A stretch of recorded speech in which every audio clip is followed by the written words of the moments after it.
হাদির মতন যদি আমাদেরকেও গুলি করে শহীদ করা হয়, কল্লা দেব, জীবন দেব, বাংলার জমিনে ঈমান দেব না, ঠিক কিনা? রাজি আছো কারা কারা? দু হাত দেখতে চাই। লিল্লাহে তাকবীর। নেতার গলায় ফুলের মালা পরাই যে কত জনে, নেতার প্রশংসা করিয়া আগুন জড়াই ময়দানে। ঠিক না? নেতার গলায় ফুলের মালা পরাই যে কত জনে, নেতার প্রশংসা করিয়া আগুন জড়াই ময়দানে। স্লোগান দেয় নেতার নামে, নিজে হয়ে দেওয়ানা। ঠিক বেঠিক বলার জন্য প্রস্তুত হন। আসলেও সব পেট পূজা আর ভুট্টা নেই আর বাহানা, ঠিক কিনা? নেতাই দেখো ভোটের আগে রাস্তায় রাস্তায় ঘুরিয়া, যাকে পাইছে দেয় রে সালাম হাত দুখানি তুলিয়া। নেতাই দেখো ভোটের আগে রাস্তায় রাস্তায় ঘুরিয়া, যাকে পাইছে দেয় রে সালাম হাত দুখানি তুলিয়া। রাস্তা করবে, কালবাট করবে, দেয় যে কত ওয়াদা। আসলেও সব পেট পূজায় আর ভুট্টা নেই আর বাহানা, ঠিক কিনা?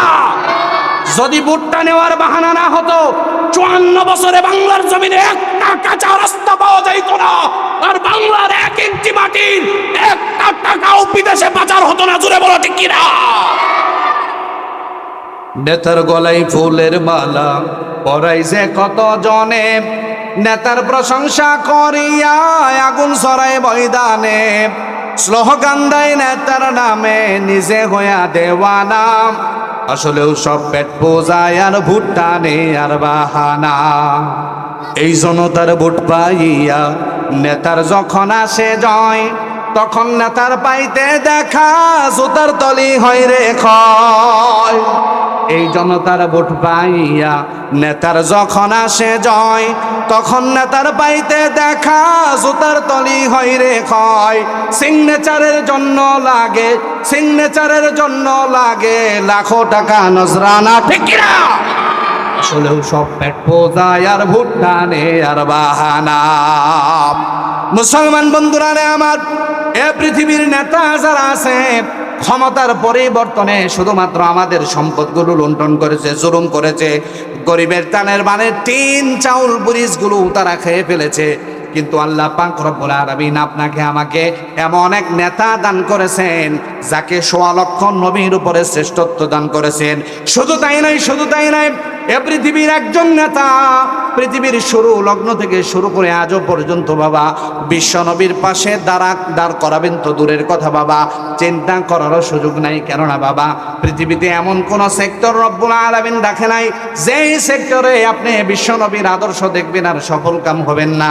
আল্লাহ পাক রব্বুল আলামিন আপনার আমার নবীকে প্যাকেজ আকারে এমন এক জীবন ব্যবস্থা দিয়েছেন, উম্মত যে কোনো অবস্থায় যে কোনো পরিস্থিতিতে যতটুকু দরকার, যেভাবে দরকার উম্মতের সমস্যার সমাধান আল্লাহ পাক আপনার আমার নেতা বিশ্ব নবীর জীবন আদর্শে দান করেছেন। সুবহানাল্লাহ। সেই আয়োজনের মাধ্যমে দুনিয়াতেও আপনি কামিয়াবি হবেন, ময়দানে মাহশরেও কামিয়াবি হবেন বাবা। যে আয়োজনের মাধ্যমে রব্বুল আলামিন ময়দানে মাহশরে উসিলা তালাশ করবে বান্দাকে ক্ষমা করার জন্য। এই আয়োজনগুলা বাবা দুঃখজনক হলেও এটা ওই সত্য। আজকে কোরআনের জন্য মানুষের সময় নাই, গান বাজনার জন্য সময় আছে। একটু আওয়াজ করে বলা যাবে কি ঠিক কিনা? মুসলমান বন্ধুরা আমার, মাইকের আওয়াজ যত দূর পর্যন্ত যায়, কলিজার টুকরা নওজোয়ান যুবক, মোরাদাবাদের সন্তানেরা, পর্দার আড়ালের মা, আজকের পৃথিবীর মুসলিম রাষ্ট্রগুলোতে মুসলমানদের উপর স্টিম রোলার চালায়, মুসলমানদের জমিগুলো তামা বানিয়ে দেয়, মুসলমানের মাদ্রাসার স্কুলগুলোতে গুলি করে করে মুসলমানের সন্তানগুলোকে হত্যা করে। কেননা এ পৃথিবীর প্রতি ইঞ্চি মাটি স্যাটেলাইটের মাধ্যমে ইহুদির হাতের কবলে আছে। ইহুদিরা দেখে কোরআনের আলোচনায় যুবকরা অংশগ্রহণ করে না, কিন্তু সাধারণ ফুটবল খেলা, ক্রিকেট খেলায় মাঠে জায়গা দেওয়া যায় না, ঠিক কিনা? কথা কোন জোরে কোন, ঠিক কিনা? পৃথিবীর ইহুদিরা লক্ষ্য করে দেখে, সাধারণ একটা গ্রামে খেলার আয়োজন হলে হাজারো মানুষের সমাগম ঘটে। একটা যাত্রাপালা, একটা গানের আয়োজন হলে, ফুটবল ক্রিকেট খেলার আয়োজন হলে হাজারো যুবকের উপস্থিতি দেখা যায়। কিন্তু কোরআনের মাহফিলে যুবকদের উপস্থিতি দেখা যায় না।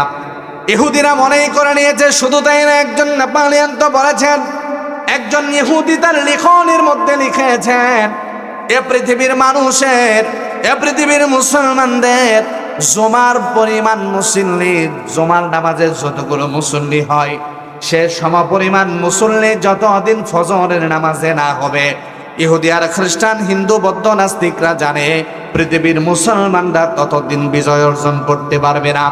সুতরাং স্যাটেলাইটের মাধ্যমে, তথ্য প্রযুক্তির মাধ্যমে, মিডিয়ার মাধ্যমে এ পৃথিবীর ইহুদি আর নাস্তিকবাদীরা, খ্রিস্টানরা পর্যবেক্ষণ করে, বাবা আপনাদের মুরাদাবাদী অঞ্চলকেও দেখে, তারা ইসলামপুরকেও দেখে। শুধু তাই নাই, শুধু তাই নাই, তারা লক্ষ্য করে দেখে কোরআনের মাহফিলে কোরআনের আয়োজন হয়, কিন্তু যুবকদের দিলের মধ্যে কোরআনের জন্য মায়া নাই। এই জন্যই তারা এটা বুঝেই নিয়েছে, যাদের দিলে কোরআনের জন্য মায়া নাই তাদের দেশে কোরআন অবমাননা করলেও কোনো বিচার নাই। কথা কোন ঠিক কিনা? এই জন্যই বাংলাদেশে আজকের এই সময় হাজারো কোরআনের মাহফিল হচ্ছে। আমি যেই সময় আপনাদের সামনে কথা বলছি বাবা, এই একই সময় বাংলার আনাচে কানাচে হাজারো কোরআনের তাফসিরের মাহফিলের আয়োজন হয়েছে বাবা, কিন্তু তারা দেখে ওই মাহফিলগুলোতে মুসলমান যুবকদের উপস্থিতি নাই। আর এই জন্যই মুসলমান যে কোনো দেশেই দেখবেন, মুসলিম কান্ট্রিগুলোতে মাঝে মাঝেই তারা টাকার বিনিময়ে মুসলমান যুবকদেরকে করে করে নেয়। তারা কখনো কখনো আল্লাহ পাকের বিরুদ্ধে কথা বলে, কখনো বিশ্ব নবীকে গালি দেয়, কখনো নবীজিকে দর্শক বলে গালি দেয়, কখনো কোরআন আগুন জ্বালিয়ে দেয়, কখনো ফুটবলের মতো কোরআনের লাথি দেয়। কথা কোন ঠিক কিনা? আর একটু জোরে কোন ঠিক কিনা? কারণ তারা এই পরিবেশগুলো স্যাটেলাইটের মাধ্যমে দেখে। তারা জানে কোরআন অবমাননা করলে জীবন দেওয়ার মতন যুবক নাই, কারণ তারা গান বাজনায় সময় দেয়, কোরআনের সময় দেয় না।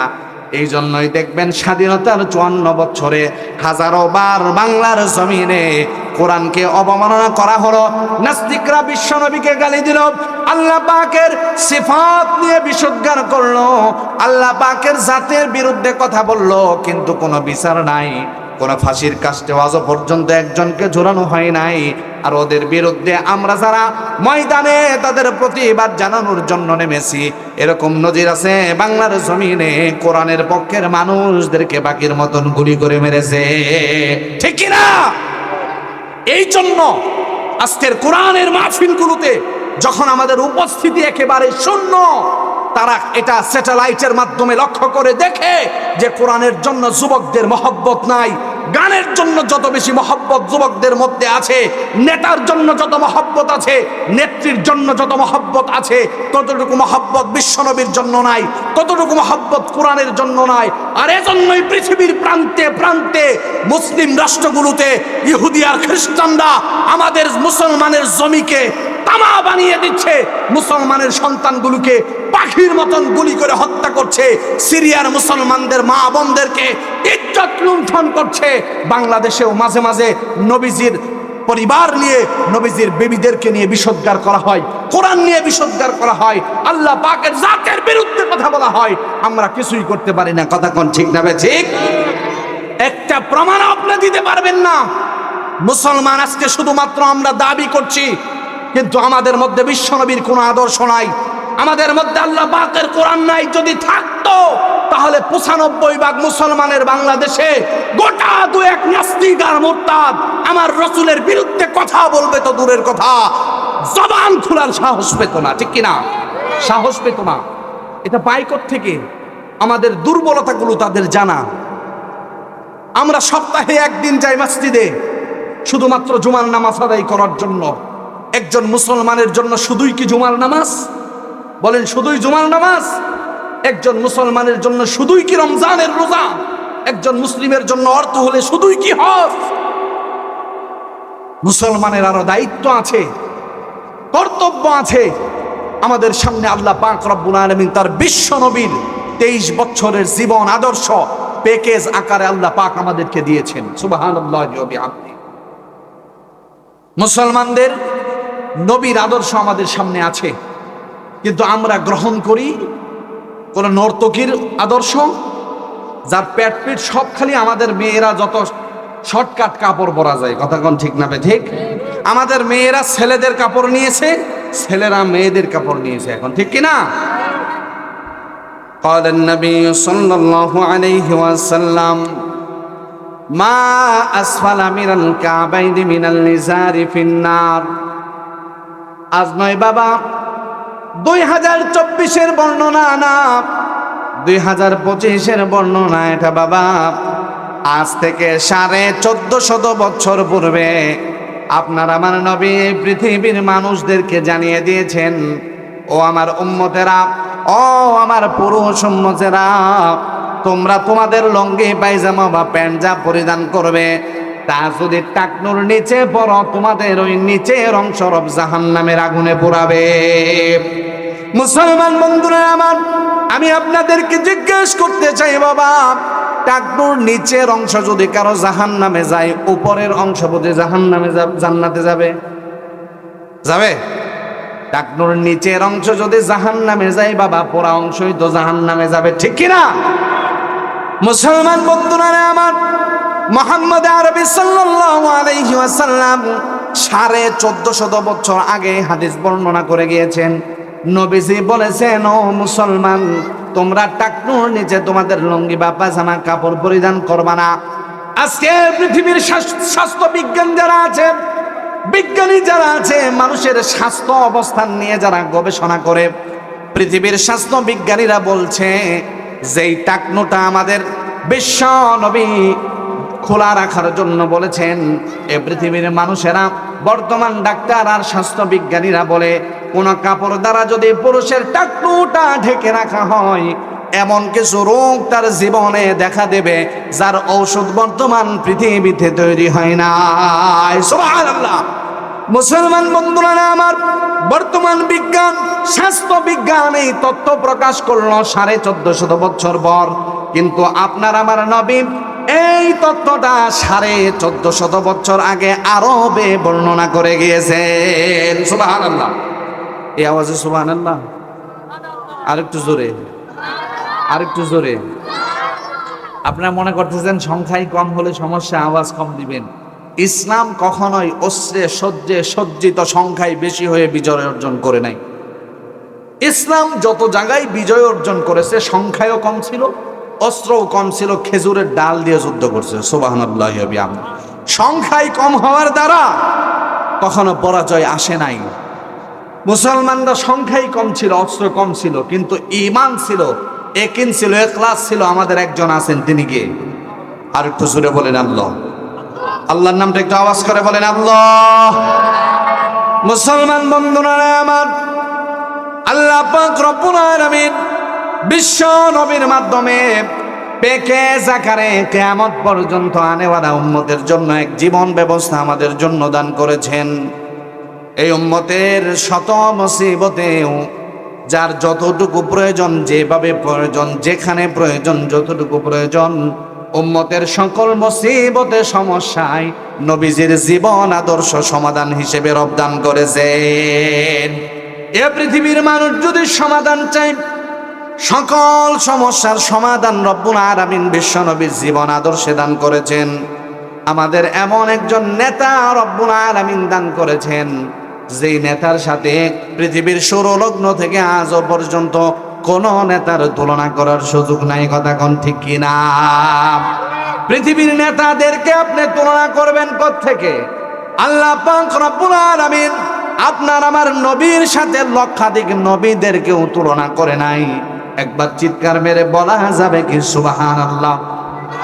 মুসলমান বন্ধুরা আমার, আল্লাহ পাক রব্বুল আলামিন জানায় দেয়, বন্ধু, ইন্নাল্লাহা ফাদ্দালানি আলাল আম্বিয়া ওয়া ফাদ্দালা উম্মতি আলাল উমাম।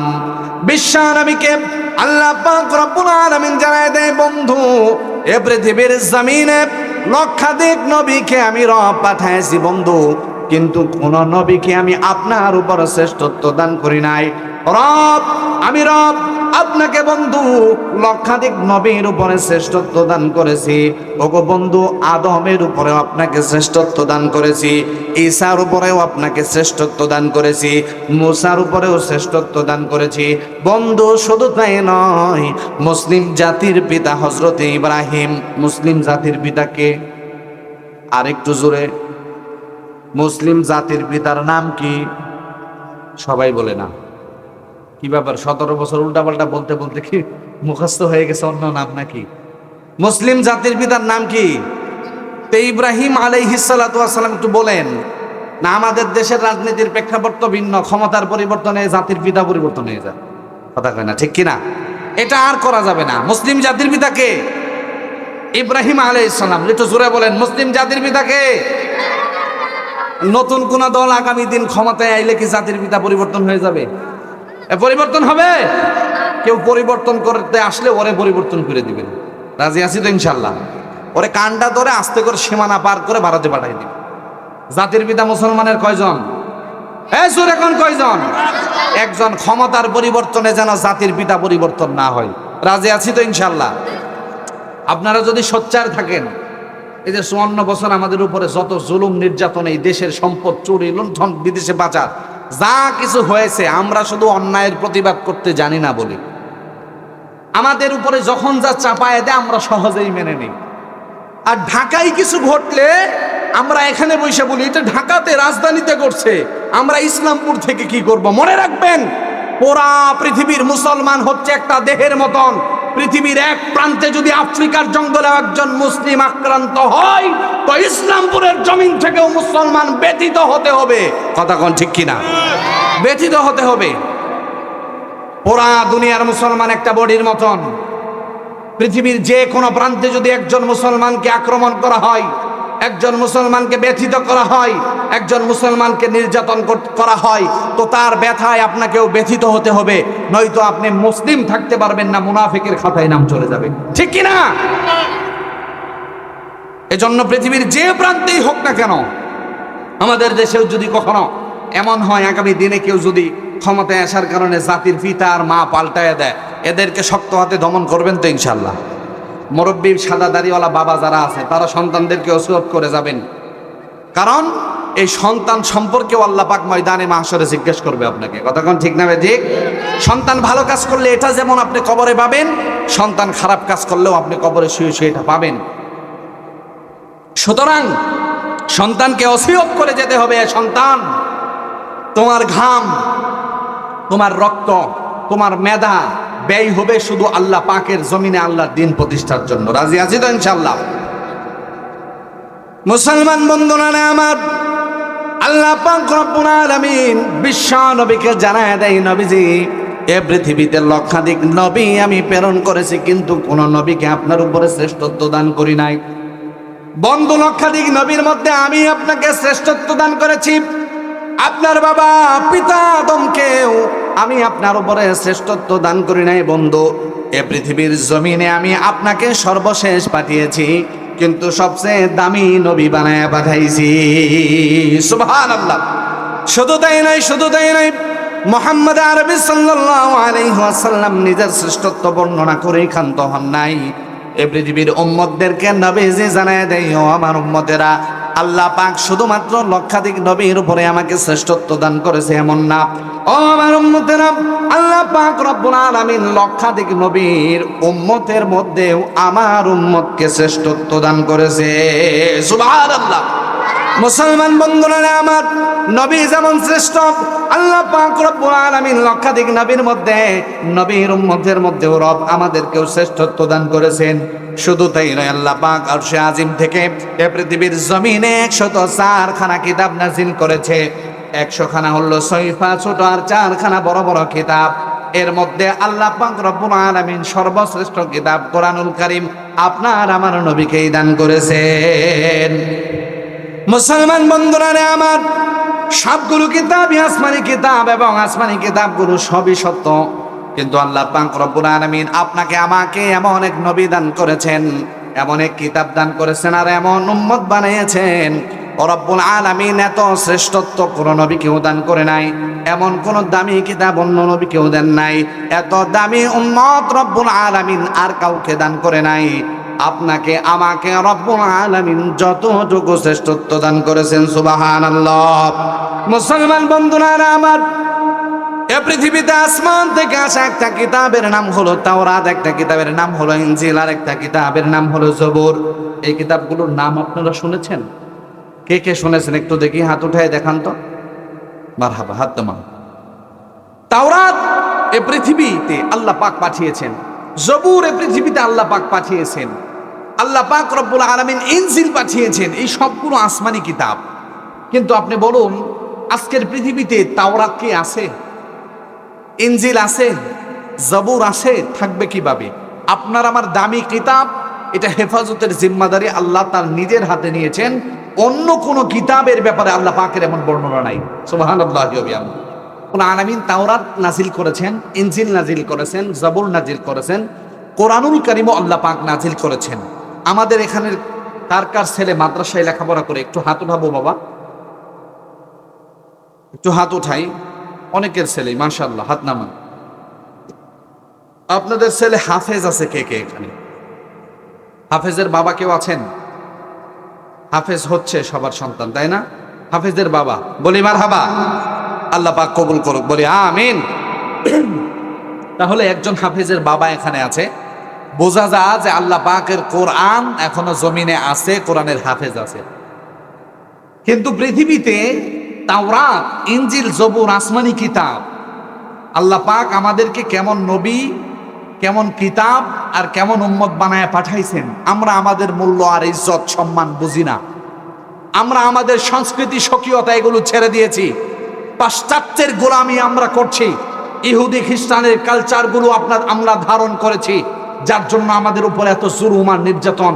অথবা আমাদের মতন দামি কিতাব পৃথিবীর আর কোন ধর্মের মানুষের কাছে নাই, আমার নবীর মতন দামি কোন নবী অন্য কাউকে দেওয়া হয় নাই। আরে দেবে কোত্থেকে? আল্লাহ পাক নবী যাদেরকে বানায়াছেন, ১০০ লক্ষ নবীর কাউকে আল্লাহ পাক আমার নবীর উপরে শ্রেষ্ঠত্ব দান করে নাই।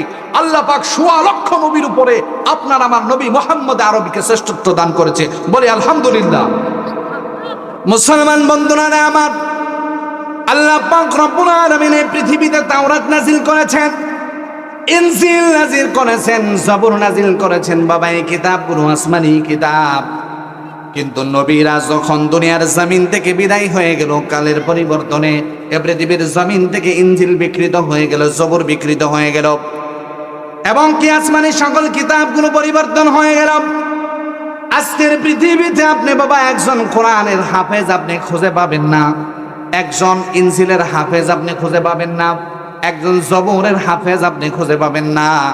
এ বাবা, কোরআনুল কারীম ব্যতীত অন্য কোন আসমানি কিতাবের হাফেজ এই দুনিয়ার জমিনে নাই। কথা কোন ঠিক কিনা? মুসলমান বন্ধুরা আমার, আল্লাহ পাক রব্বুল আলামিন দামি নবীকে দামি কিতাব দান করেছেন।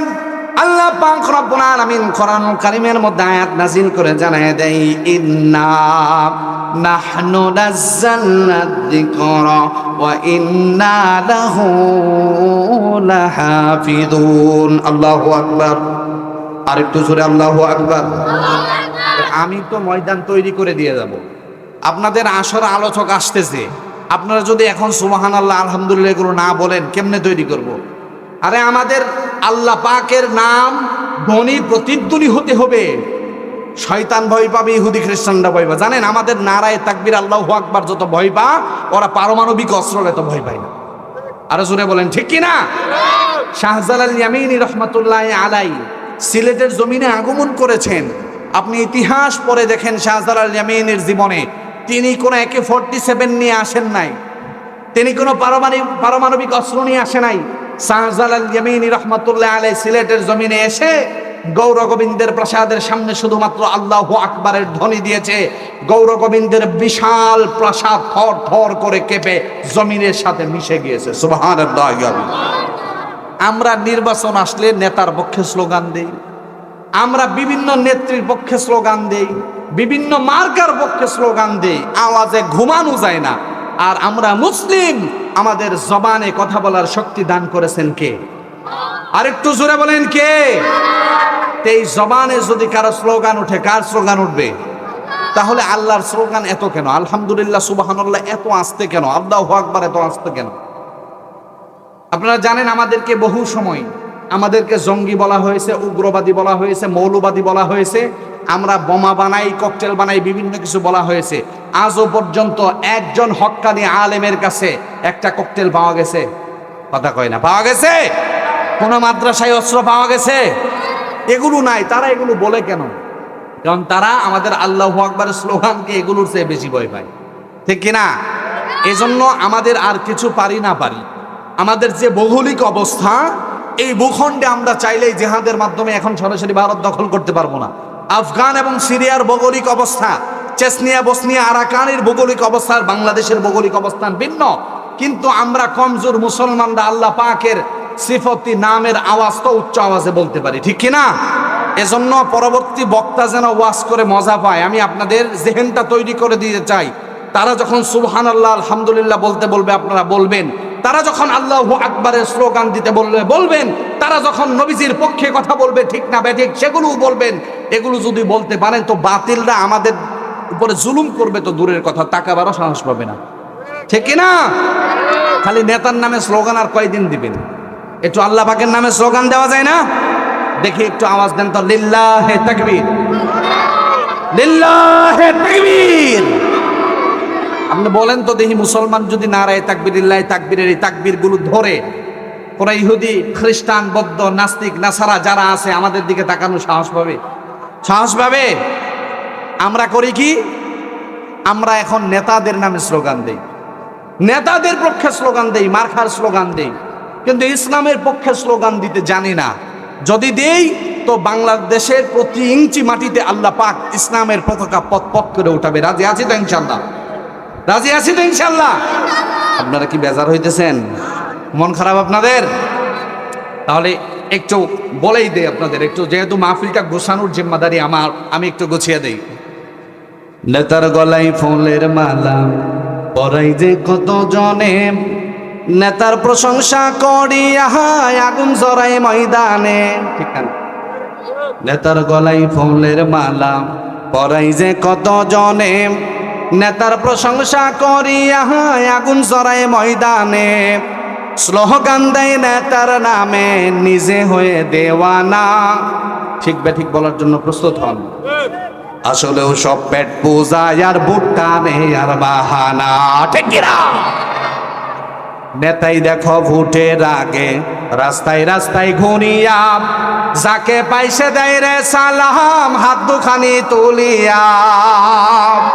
নেতাই দেখো ভোটের আগে রাস্তায় রাস্তায় ঘুরিয়া, যাকে পাইছে দেয় রে সালাম হাত দুখানি তুলিয়া। রাস্তা করবে, কালবাট করবে, দেয় যে কত ওয়াদা, আসলেও সব পেট পূজায় আর ভুট্টা নেই আর বাহানা, ঠিক কিনা? যদি ভুট্টা নেওয়ার বাহানা না হতো, 54 বছরে বাংলার জমিনে একটা কাঁচা রাস্তা পাওয়া যাইত না, আর বাংলার 1 ইঞ্চি মাটির একটা টাকাও বিদেশে পাচার হতো না। জোরে বলো, ঠিক কিনা?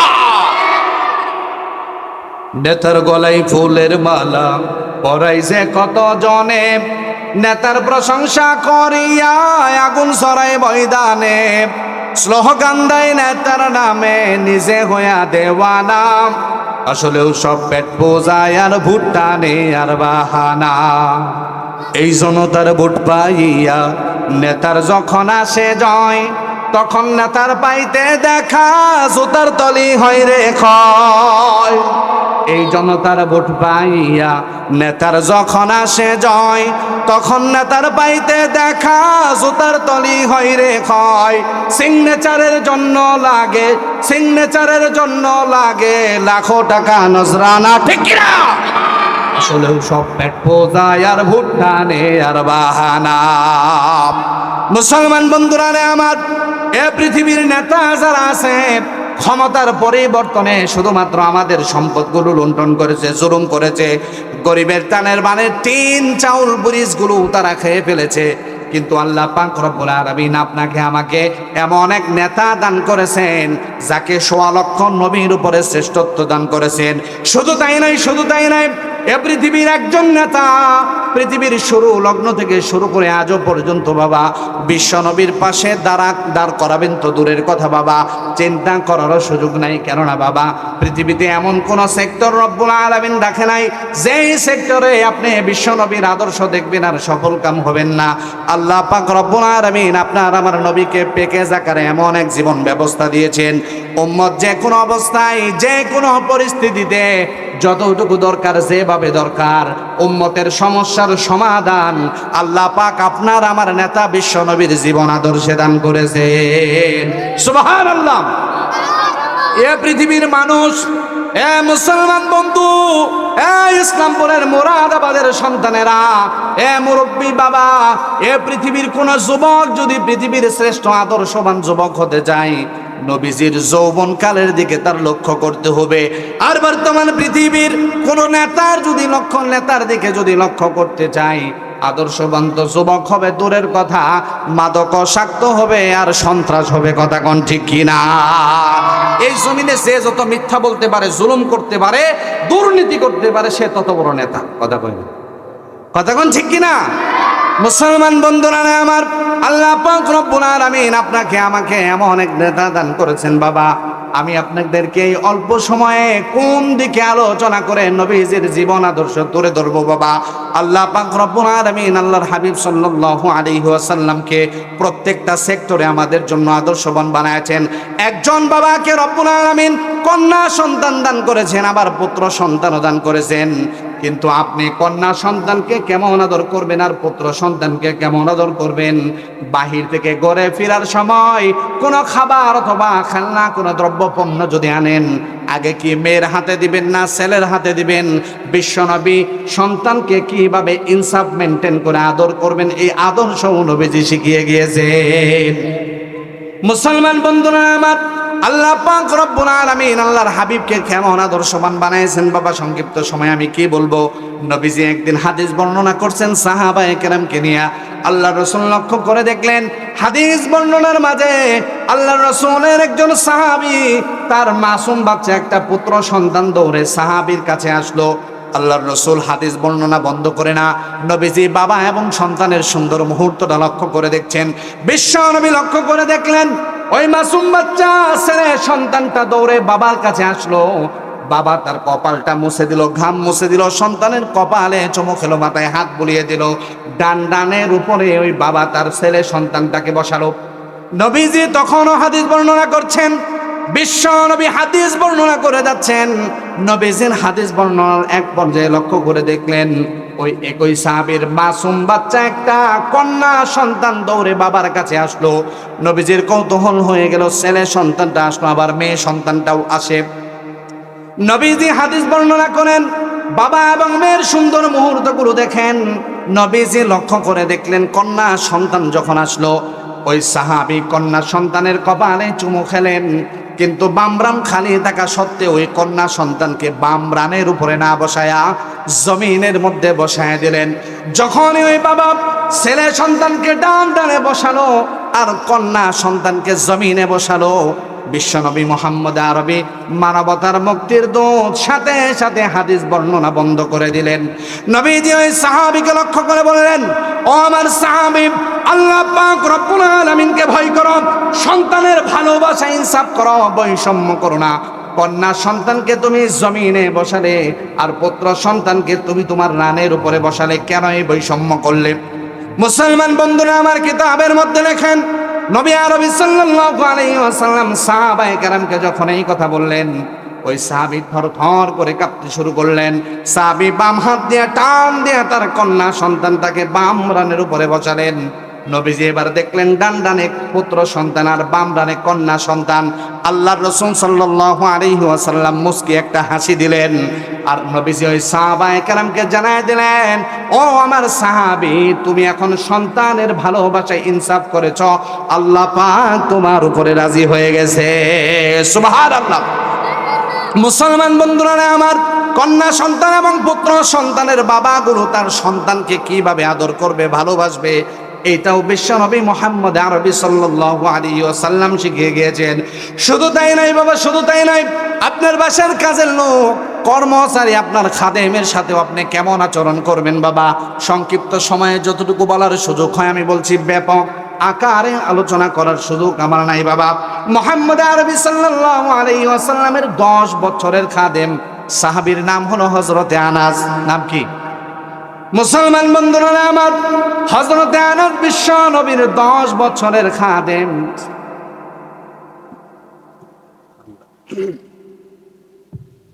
আল্লাহ রাসূলের 10 বছরের খাদেম সাহাবী হযরতে আনাস যখন ছোট, নবী আরবি সাল্লাল্লাহু আলাইহি ওয়াসাল্লাম হযরতে আনাসকে একদিন ডেকে বাজারে পাঠালেন।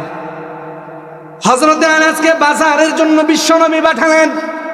হযরতে আনাস দুপুরের পূর্বে বাজারে চলে গেলেন। দুপুর গনিয়ে বিকাল হয়ে গেল, হযরতে আনাস বাজার থেকে ফিরে না। সন্ধ্যা গনিয়ে আসলো, এখনো হযরতে আনাস বাজার নিয়ে ঘরে ফিরে না। নবীজি পেরেশান হয়ে গেল। ছোট আনাস না জানি কোন মুসিবতের মধ্যে, বিপদের মধ্যে পড়ে গেল। নবীজি হযরতে আনাসকে খোঁজার জন্য বের হয়ে গেলেন।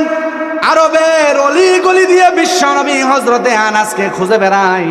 আর আরবের মানুষদেরকে বলে, আমার আনাসকে তোমরা দেখেছো কিনা?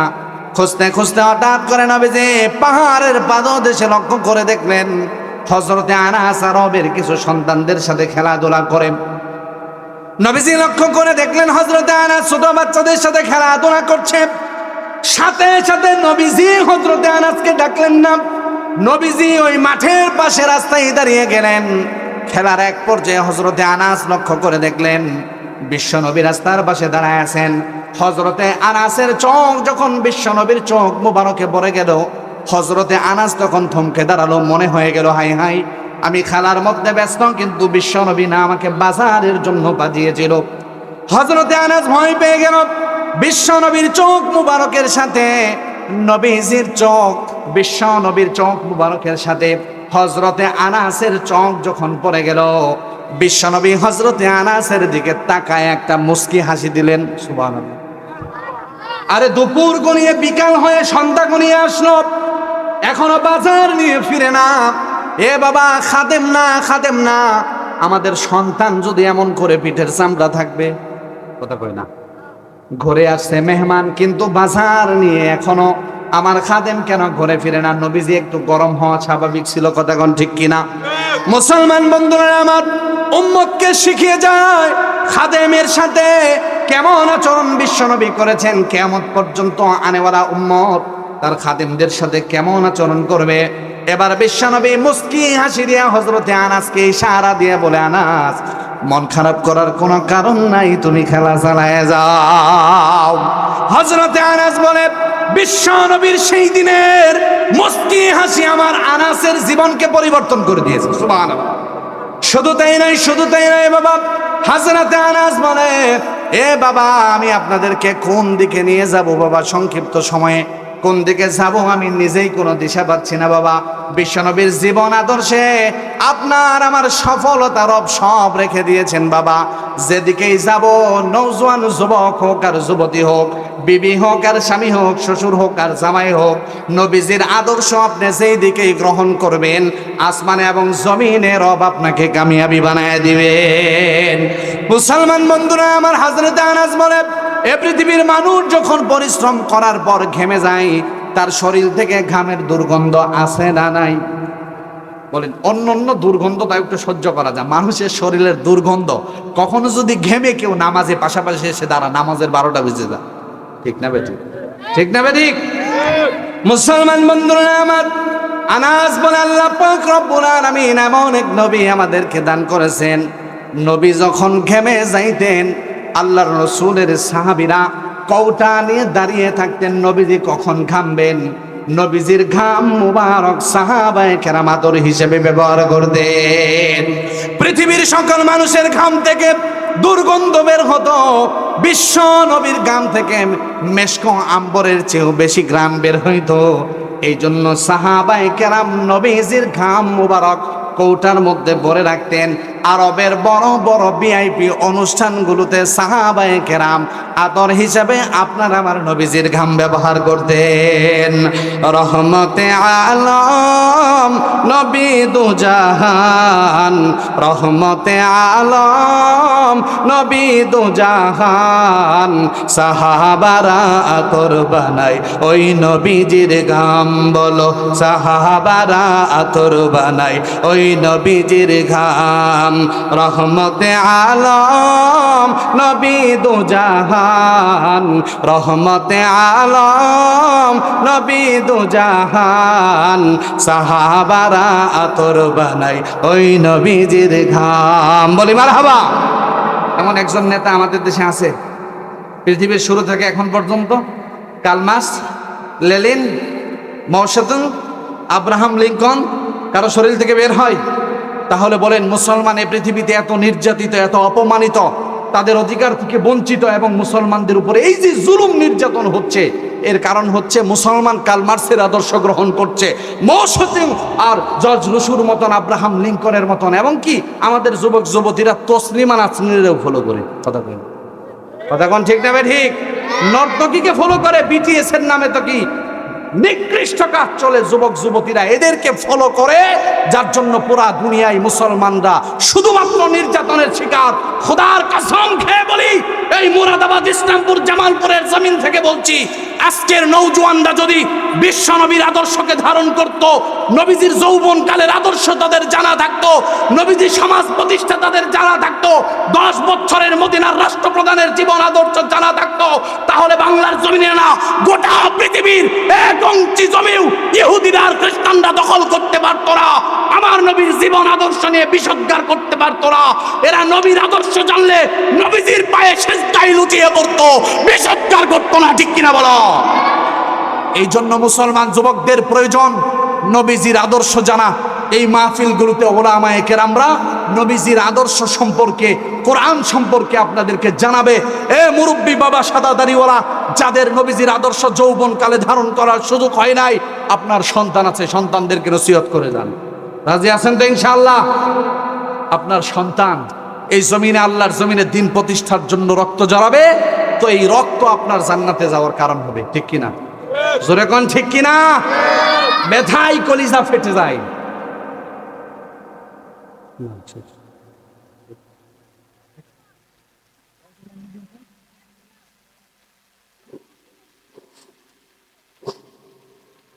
ব্যথায় কলিজা ফেটে যায়।